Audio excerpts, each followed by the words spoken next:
Compañeras, compañeros, camaradas, todas, todos, bienvenidas una vez más a la 4TV, a este espacio. Como pez en el agua estamos desarrollando una discusión desde diferentes perspectivas.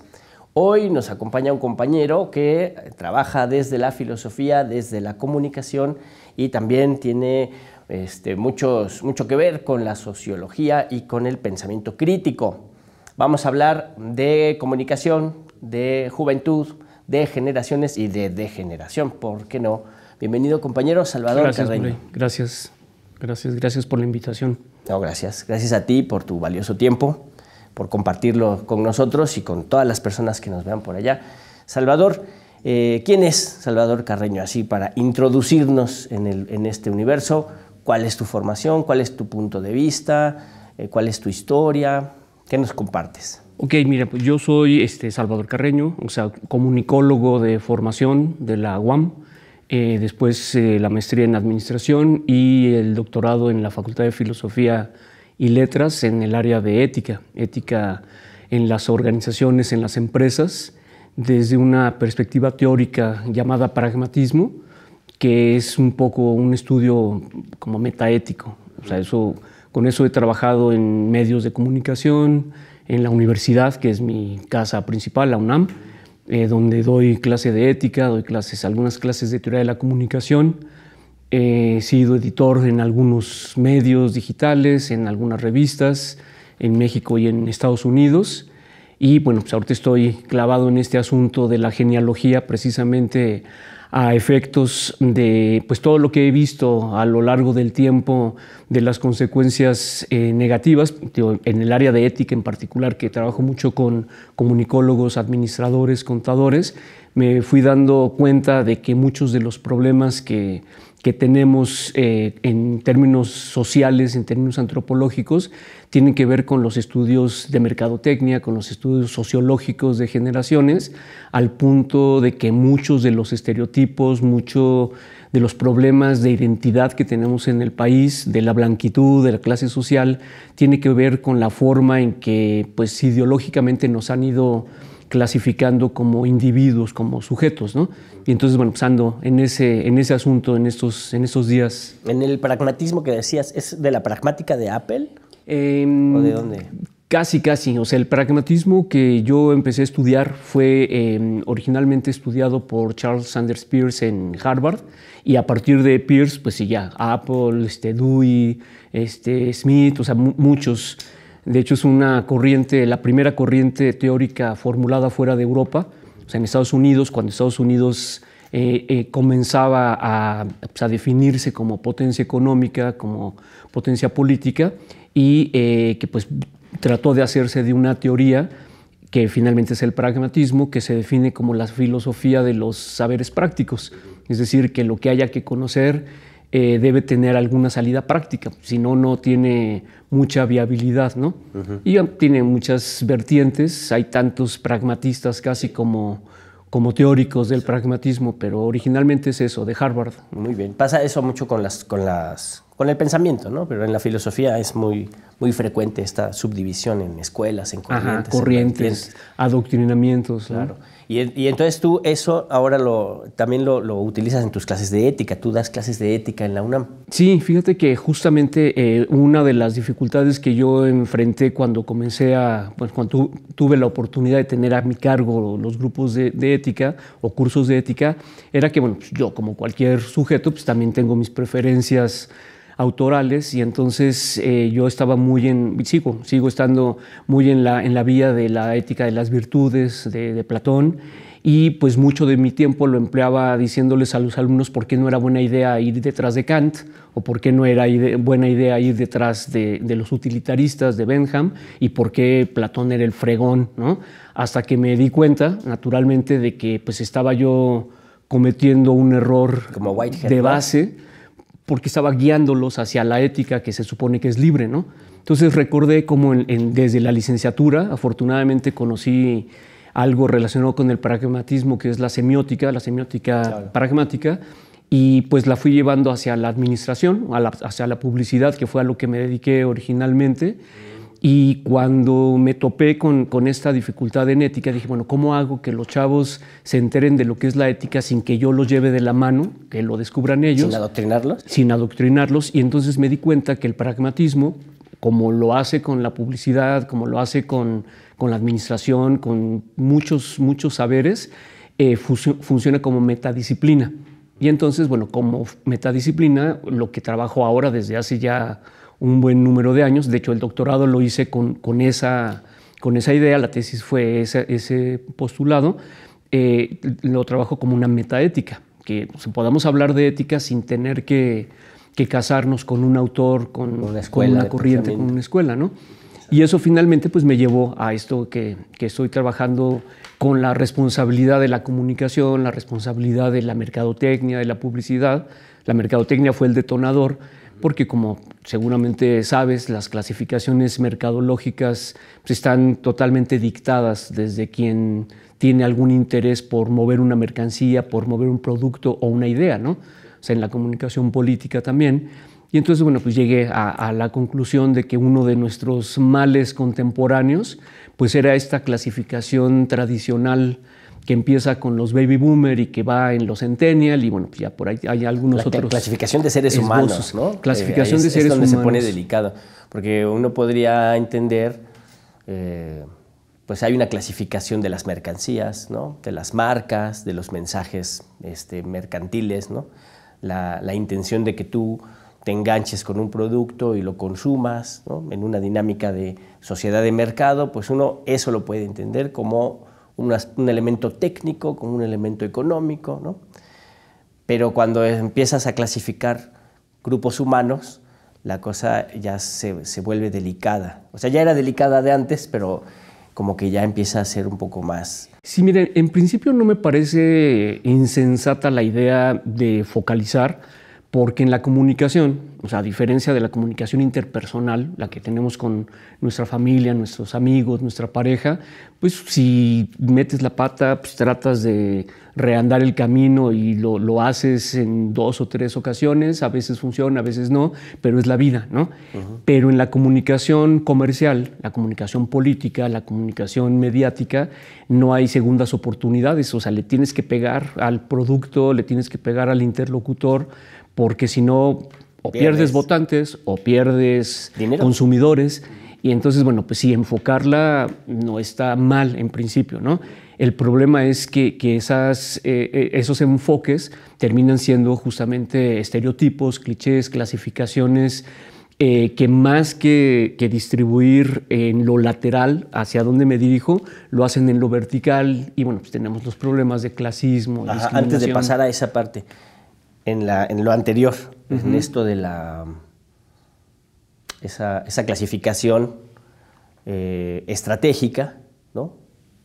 No tienes segundas oportunidades, por lo tanto tiene que ser una clasificación estratégica, instrumental. ¿No hay ahí una antiética de principio? Yo creo que no, y de hecho, fíjate, me gustaría más referirme a ordenamientos que a clasificaciones, justamente porque en la propia palabra viene el germen de la categoría, ¿no? Y cuando ordenas, bueno, simplemente tienes que ordenar. Claro. Y yo creo que no, al contrario, la retórica, la ética, son disciplinas que nos vienen acompañando pues desde que existe el ser humano, incluso antes de las lenguas, antes de las escrituras. Esto podría parecer sorprendente, pero retórica la hubo desde antes. Y la hubo precisamente porque, a diferencia de lenguajes que también son nuestros, como los matemáticos, el ser humano tiene alrededor de 60 lenguajes humanos específicos, más allá de los 5 que originalmente habríamos tenido por los sentidos. Y a diferencia de esos lenguajes matemáticos como el código ASCII, como el braille, como el morse, que no pueden moverse un ápice de lo que son porque entonces ya no comunican, en nuestro caso todo depende siempre del contexto, todo depende de cuándo, de dónde y de cómo lo comunicas, ¿no? Entonces, una característica de la mayor parte de los lenguajes humanos es que tienes que buscar la manera de llegarle a las personas. En el caso específico de la lengua, si consideramos que La lengua española, siendo una de las más grandes del planeta, con casi 300,000 palabras, abarca geográficamente más que el inglés, más que el chino, o sea, como lengua natural. Pues eso implica que tienes que hablar de costumbres distintas, de floras, de faunas, de situaciones diferentes y sobre todo de vocabularios muy diversos entre los diferentes grupos humanos, ¿no? Entonces, si tú usas un lenguaje muy preciso, muy matemático, pues no te comunicas con nadie. Entonces, al contrario, yo pensaría que lo ético está justamente en estar buscando. De hecho, fíjate que justamente por ejemplo, entre la gramática y la retórica, o sea, la gramática es la ley, la que dice cómo debe ser, y la retórica dice que por qué. Entonces, con la ética y la norma legal, por ejemplo, pasa eso. La norma te dice, la moral simplemente, ¿no? La moral te dice, este es el camino, y la ética te pregunta por qué. Claro. Entonces, justamente yo creo que la reivindicación, la rebeldía, es esencia de ética, ¿no? Y lo ético como fundamento es eso, el querer comunicar con el otro, ¿no? Ahí ya estás reconociendo en el otro un sujeto con dignidad. Estás buscando al otro. Hay un acto ético en la comunicación. Así es. Eso es hermoso. Pero ¿qué pasa con la genealogía? Pues mira, pasa justamente que esta clasificación a la que estamos muy acostumbrados por los medios de comunicación, que originalmente comenzaba en los baby boomer para referirse a la generación que nace en el parteaguas entre la Segunda Guerra Mundial y la posmodernidad, que ahora hay clasificaciones hasta tiempo de los romanos, según entiendo. Sí. Creo que no tiene ningún sentido. Es muy arbitrario, ¿no? Ajá, sí, sin mucho sentido. Originalmente tenía, yo creo que su razón de ser. O sea, sí hay una ruptura contundente con la moral británica del siglo XIX. O sea, los Estados Unidos sí cambian. Y desde luego a la cabeza política de Occidente, pues creen que todo el mundo tiene que ir más o menos en la misma sintonía. Y a partir de eso, bueno, las generaciones que se conocen clásicamente como después de los baby boomers, la generación X, los MTV que de repente aparecen, que desaparecemos porque es a la que me tocaría. ¿Los MTV qué son? ¿Los que nacimos en el 80? Los que nacimos entre los mediados de los 70 y los mediados de los 80. Ah, yo soy de esos entonces. Ajá, y que precisamente porque no termina siendo un interés de mercado muy atractivo, a veces eres millennial y a veces eres generación X, ¿no? O sea, que eso es lo que tienen esos tipos de estudios. Los Centennial originalmente comenzaban en el 2000 y ahora ya van en el 95, o sea, dependiendo de lo que a las empresas les interese, ¿no? Ajá. Pero que además crean muchos mitos, como el hecho, he escuchado a muchas personas decir que son baby boomers porque la gente tuvo mucho sexo en esa época, lo cual, por supuesto, no tiene ningún sentido. O sea, era el boom de la babies. Explosión contra... No, pero sí, los bebés del boom, pero no boom de bebés, sino los bebés del boom de la ruptura con las épocas pasadas, ¿no? Y el problema básicamente es que si esas clasificaciones no funcionan ni para quien las hizo, porque comentaba yo contigo antes, si una persona de X edad que habita en Manhattan no comparte hábitos, costumbres con alguien de Brooklyn o de Harlem, pues menos con alguien de Wisconsin y mucho menos, decías tú mismo, de Guadalajara o de México y dentro de México de Tepito de las Lomas, ¿no? Exacto. Entonces, no solamente no cumplen con su función básica de ordenamiento, porque habrás visto por ahí que, por ejemplo, muchas de esas clasificaciones que además también cruzan con clase A, B, C, D, E, con mucha frecuencia juntan A con B. O sea, de repente resulta que A y B son los mismos cuando en el abecedario A es A y B es B. Así es. Pero resulta que la gente de B suelen ser los empresarios de mercadotecnia. Entonces su propio aspiracionismo los hace, no, pues yo soy casi noble, ¿no? Nada más que pues soy B, ¿no? Y eso tiene una repercusión en etnia, en clase, en poder económico, que va generando mucha angustia en las personas, mucha incertidumbre de realmente quién soy, porque si la clasificación típica dice que como centennial debes tener un comportamiento X respecto de la tecnología, pero ni siquiera tengo acceso a la tecnología, pues entonces ¿cómo tengo ese comportamiento? O sea, puede ser un centennial del cerro.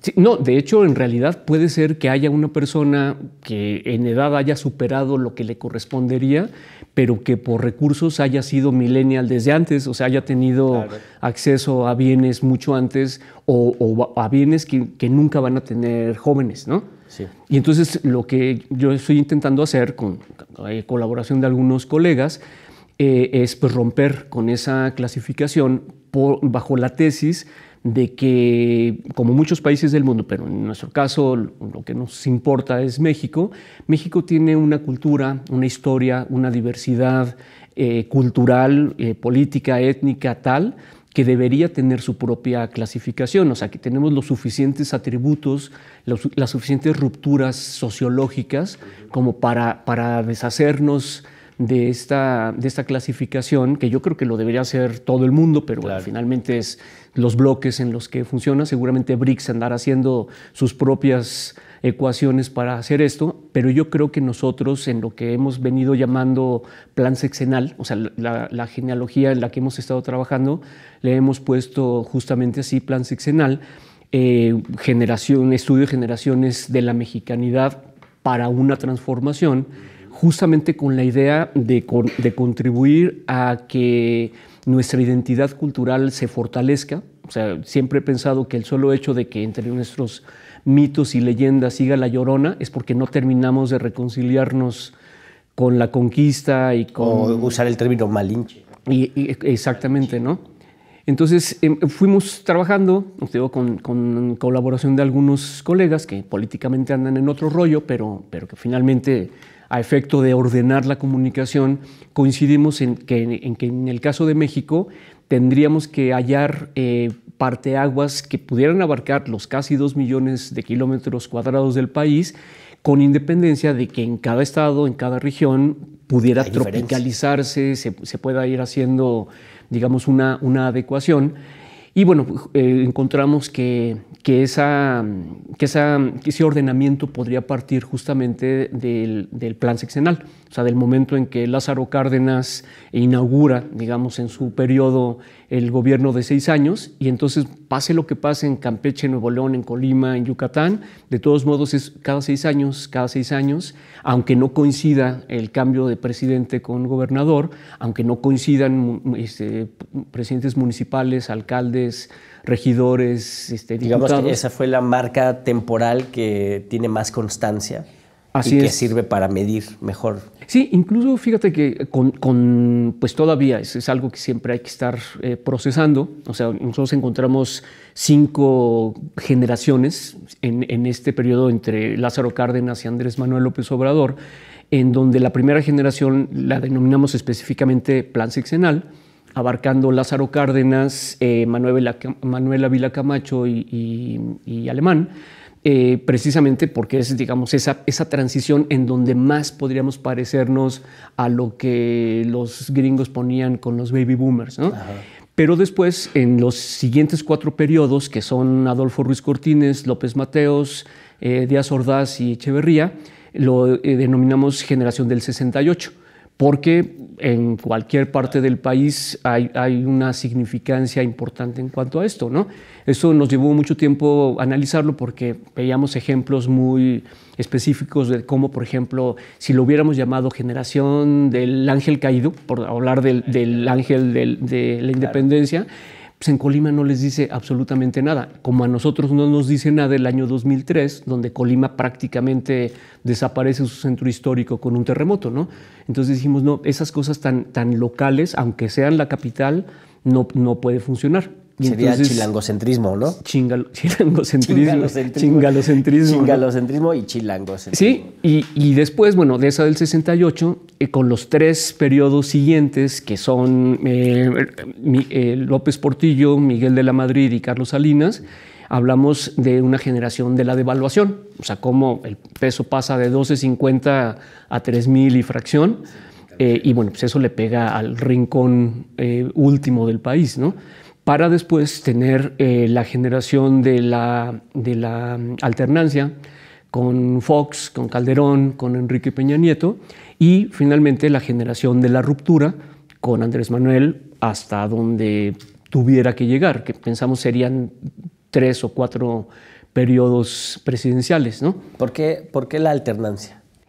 Pues porque sí cambió, o sea, cambió definitivamente del PRI al PAN, del PAN al PRI, o sea, nada más por eso, ¿no? O sea, de hecho tratamos de ser cuidadosos independientemente, más bien no independientemente, justamente porque los dos colegas, los dos doctores, son mis compañeros en la universidad, y yo tenemos posturas políticas completamente ajenas, pero bueno, finalmente somos amigos, colegas, y en lo que tenemos que trabajar juntos, lo hacemos. Coincidíamos en que teníamos que tratar de evitar cualquier matiz político, ¿no? Precisamente para que no pudiera ser carne de cañón de nadie, ¿no? Yo diría, pues ya llamarle alternancia ya es reconocerles, ¿no? O sea, reconocer que sí hubo un cambio ahí.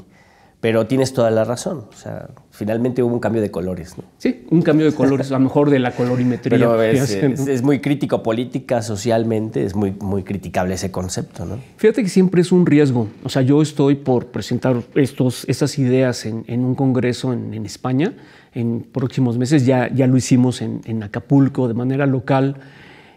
Bueno, nacional pues, y en España tengo intención de más o menos hablar de esto abierto a las hispanidades, o sea, un poco como decirle a los españoles, a los colombianos, a los peruanos que me encontraré por allá, pues que hagan algo, ¿no? Pero tomaba yo como referencia, mi autor de referencia para esto es un filósofo español, Julián Marías, que a principios, las primeras décadas de este siglo, hablaba justamente de la importancia de los estudios de genealogía, de los estudios de generaciones, pero tomando todas las variables del caso, o sea, no estereotipando como suele hacerse.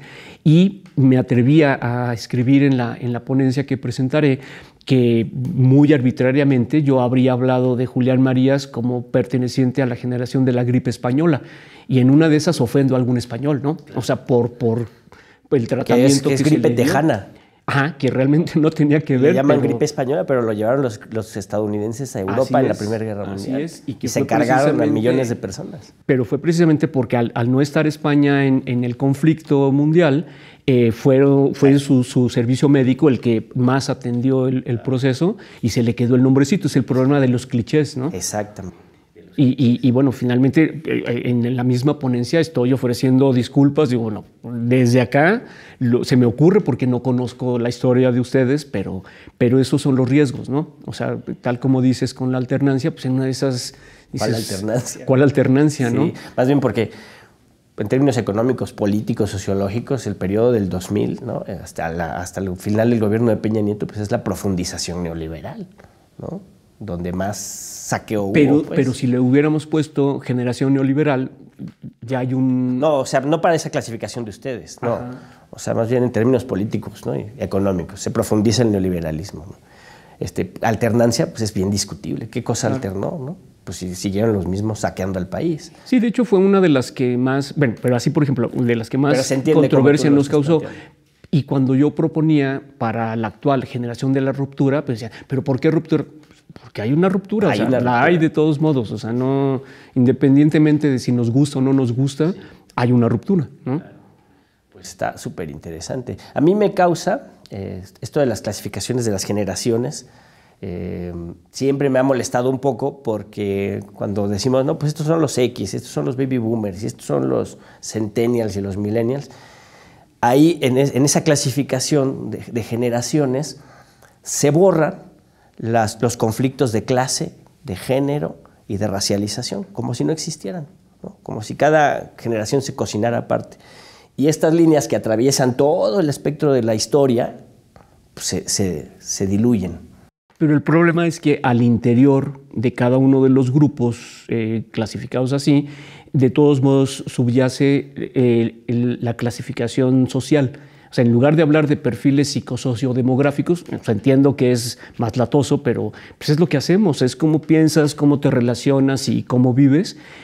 Se cosifica en clase A, B, C, D, E, y eso, el problema es que se asocia al color de piel, a la colonia en la que vives, al carro que traes, o sea, al teléfono que tienes, o sea, es bastante conflictivo, ¿no? Y en el día a día vemos constantemente pues estas divisiones, o sea, que están, digamos, es una combinación de centennial pobre, centennial rico, centennial A, B, C, D, Y bueno, pues eso yo creo que no le permite a la sociedad esta necesaria integración que nos ha costado tanto trabajo, ¿no? Claro. O sea, ya tenemos mucho con los gringos, los franceses y los españoles para todavía insistir nosotros en esas divisiones, ¿no? Entonces, un paso es rechazar la idea de que las generaciones son un tema mundial, ¿no? Claro. Eso no existe. Sí, definitivamente no Eso es existe. un mito gringo, ¿no?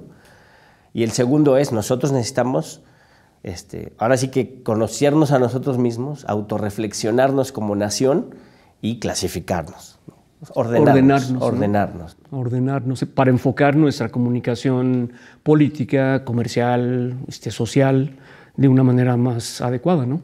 ¿Ustedes ya tienen alguna experiencia de comunicación política con base en esta sistematización que están haciendo? Pues a nivel experimental, porque pues es con los estudiantes, es lo que hacemos en la universidad. O sea, es necesario, desde luego, poderlo llevar al escenario de la práctica, ¿no? Pero si no está consolidado primero como instrumento de pensamiento, pues difícilmente lo podríamos llevar a la práctica o sea, para experimentar en la práctica a lo mejor rompemos más vasos de los que deberíamos originalmente, ¿no? Hemos tratado de ser cautos, llevamos mucho tiempo hablando de esto, o sea, no sé, a lo mejor 15 años discutiendo si baby boomers o no, pero apenas hemos dado con las pistas de quiénes o de qué, más que quiénes, qué eventos deberían regular o prevalecer en este ordenamiento,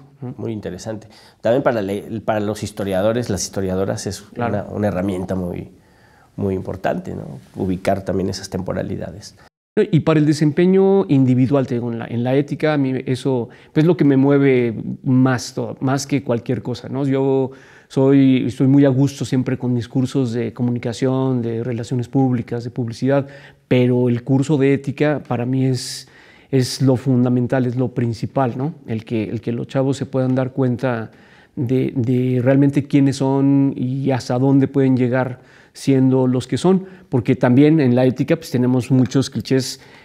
Habrás oído, por ejemplo, que siempre que se habla de algún conflicto, la gente plantea la cuestión de los valores, ¿no? O sea, yo no hago por mis valores, si tienes el ocio de preguntarles, bueno, ¿de qué valores me estás hablando?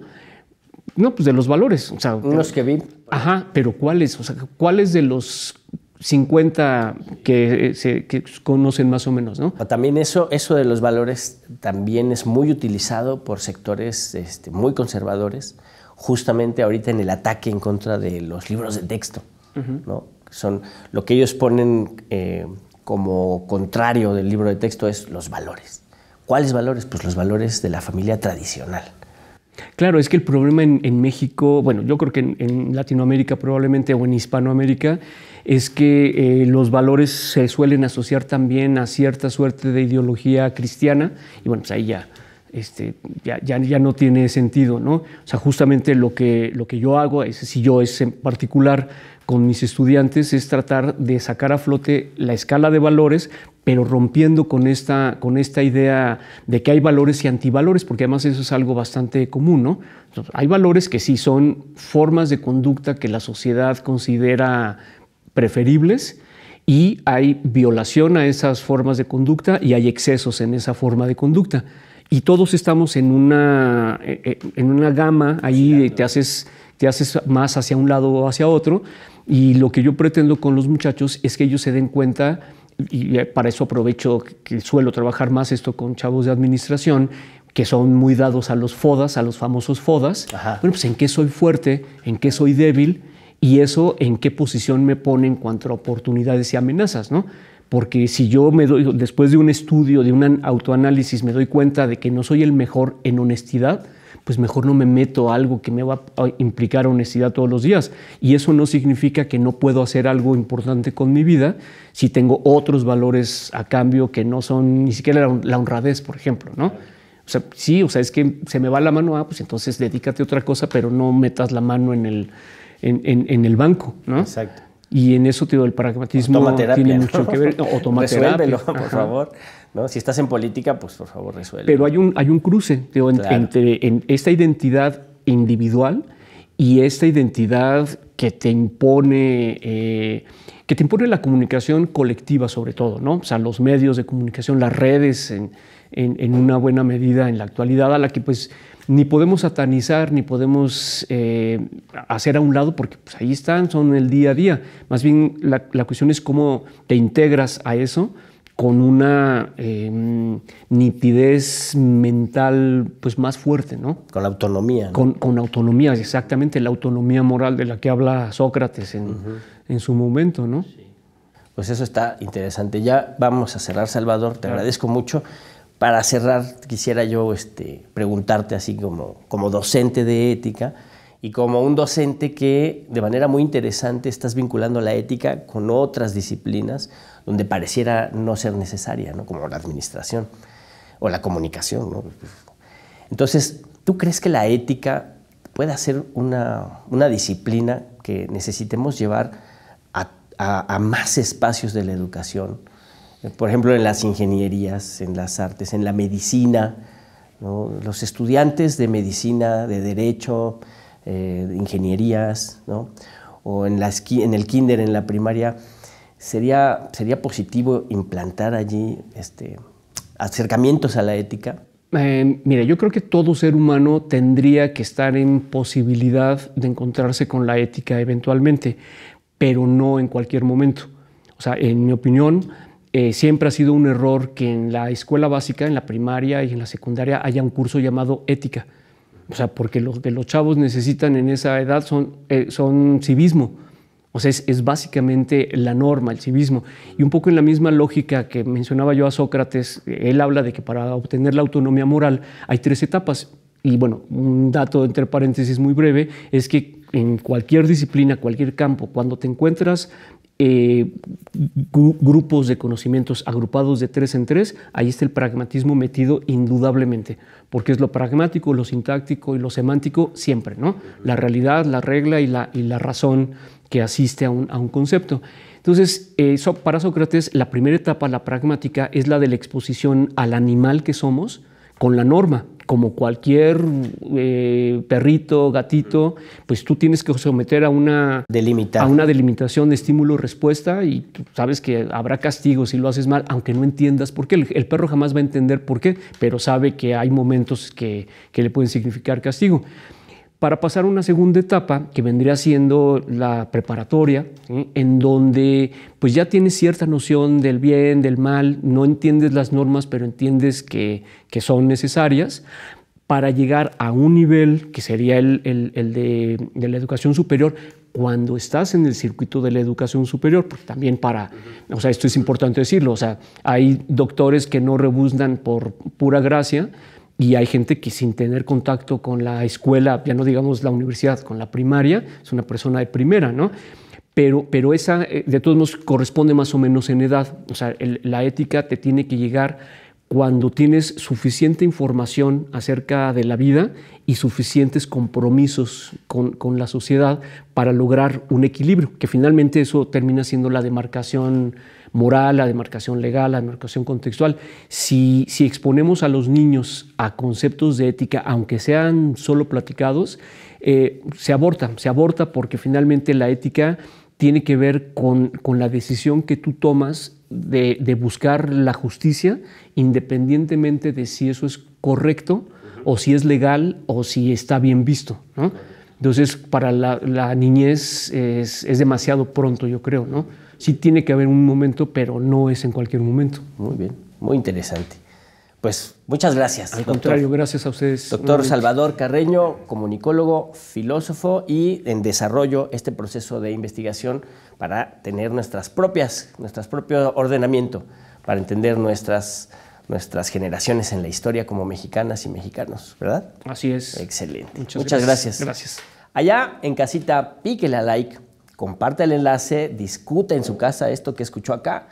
¿Estamos bien? ¿Estamos mal? ¿Nos regresamos? ¿Tiene otra opinión? Venga y compártala con nosotros. Recuerde que las grandes transformaciones siempre están precedidas por grandes discusiones. Hasta luego.